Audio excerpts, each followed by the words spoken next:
Welcome everyone to a brief overview of Mayer's 12 Multimedia Principles. My name is Laura Hopkins, the presenter for this session. I am currently a high school English teacher in Central Texas who has some knowledge in creating instructional videos for high school and staff audiences on platforms such as Loom, Canva, Google Slides, PowerPoint, and Screencastify. I also have background knowledge in educational leadership, human resource management, and 11 years of teaching. Before we dive into Mayer's 12 multimedia principles individually, we need to go over our learning objectives for this session. The first one is you will gain knowledge about Mayer's 12 multimedia principles to be able to share this information with others.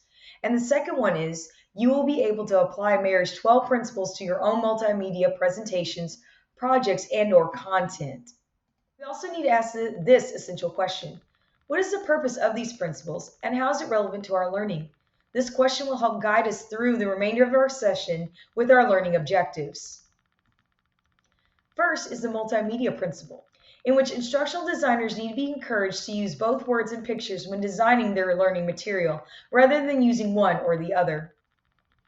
Second is the coherence principle, which states that in any type of learning environment, it is better to develop lessons that do not include any unnecessary information. Third is the signaling principle, which is any information that is highlighted throughout the lesson that sends signals to the audience that that information must be important to remember. Fourth is the redundancy principle, which says if on-screen text is used, the instructional designer runs the risk of losing his or her audience because it can be distracting and overwhelming to understand. Fifth is the spatial contiguity principle, which states that when using text and visuals in a lesson, it is always a good idea to keep them close together on the screen to maximize learning. Sixth is the temporal continuity principle, which is to keep the text and pictures on the same page and/or slide of a lesson to ensure the audience can make connections while processing the new information. Seventh is the segmenting principle, which states that instructional designers should aim to create lessons in smaller, manageable chunks so the audience has more control over the pace and learning of the material. Eighth is the pre-training principle, which says before some lesson content can be presented, the instructor should go over key concepts with the audience to activate prior knowledge. Ninth is the modality principle, which means sometimes too much text on a screen in a lesson can be overwhelming for people, especially if there are visuals attached to them. 10th is the voice principle, which proves that people would rather listen to a real human presenter over a machine or AI presenter.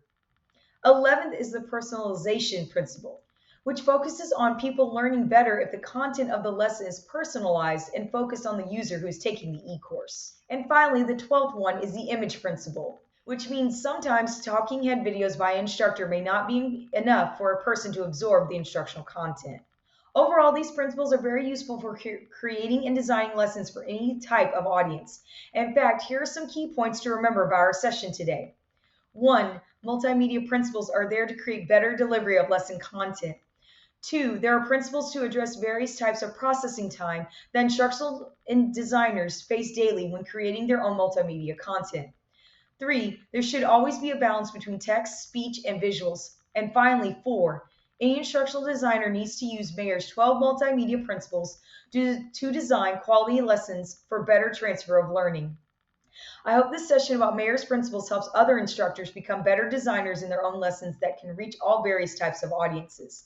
Thank you for watching my video, and if you have any questions, please feel free to contact me at the email provided.